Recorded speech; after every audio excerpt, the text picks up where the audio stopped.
Of the Fourth Estate mourned the late Catherine Kasavuli at a funeral service in Nairobi. The mourners in their hundreds paid tribute to the fallen TV icon as a trailblazer who paved the way not just for female journalists, but also mentored many in the profession.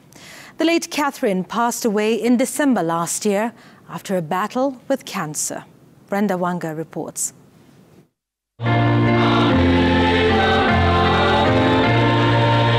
The body of the late renowned TV news anchor Catherine Kasavuli was wheeled into the Friends International Church, a building that church leaders say she contributed greatly to its construction. Gathered to pay their last respects, hundreds of friends and her colleagues from the Fourth Estate.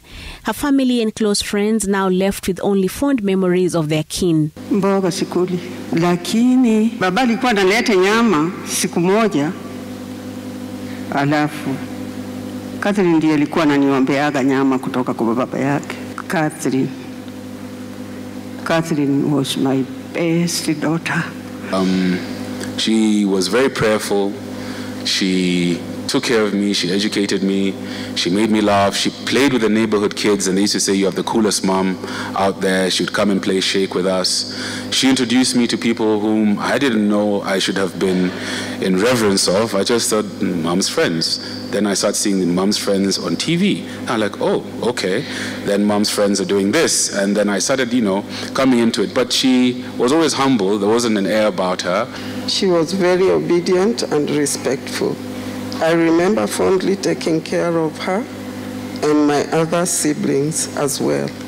Members of the Fourth Estate, men and women who not only knew and worked with her, some side by side, others who she trained and mentored and set them off to successful careers in the media. All united in grief and celebration of the life of a woman described as many things to many of them. And the wonderful Catherine did good. Whenever she went on air, you wouldn't be worried. She would deliver the bulletin.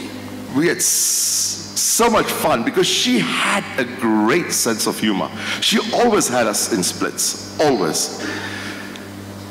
She was very kind, very generous, a good friend, very humble. She also lies here in a unique position, and having had a unique life, of having witnessed all the 4 evolutions of television in Kenya. She was there at VOK when it was just one broadcaster. She walked to KTN when the industry was opened in a slight way to allow one more broadcaster. And she was there when there was the liberalization of the airwaves early 2000. And she was there when she went back to KBC, right in the middle of the digital broadcasting transition. As we wiggled through the trying times of managing the first independent news station in Africa in the 1990s, you stood by reporters and editors who had crossed the imaginary line of bold journalism. The late Kasavuli was also eulogized by members of the political class who also hailed her contribution to the growth of democracy and the media profession in the country. A great lady by any measure, incredible soul, amazing professional, who truly shattered the glass ceiling and unleashed the full force of girl power on the screen. Catherine was so well spoken. Her intonation was on point. She delivered the bulletin in the manner in which it was supposed to be delivered. She didn't sound like a lawyer.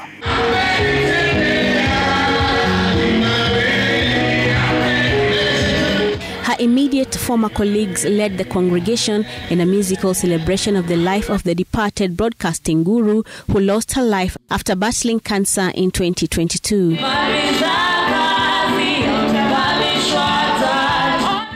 She is survived by her son, Martin. Her body will be airlifted to Western Kenya tomorrow before her burial in Vululu Village, Vihiga County. Brenda Wanga, Citizen TV, Nairobi.